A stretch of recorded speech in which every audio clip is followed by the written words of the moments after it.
Guys, we are now inside of Ikea, which is located in Berlin and Prof. So I will just walk around for you guys. So this side is more shopping and how the rooms and living room should be decorated.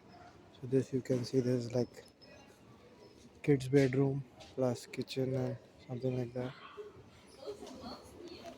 I'm not very good at this choosing, I can say.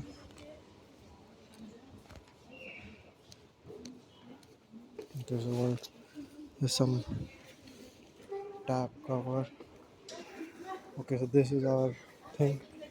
There is a restaurant.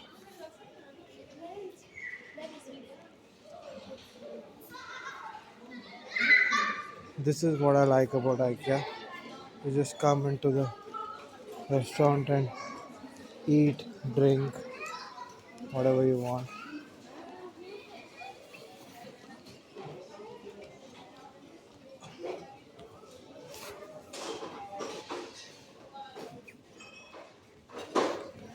So here you can take whatever you want and you can just come here and make the billing.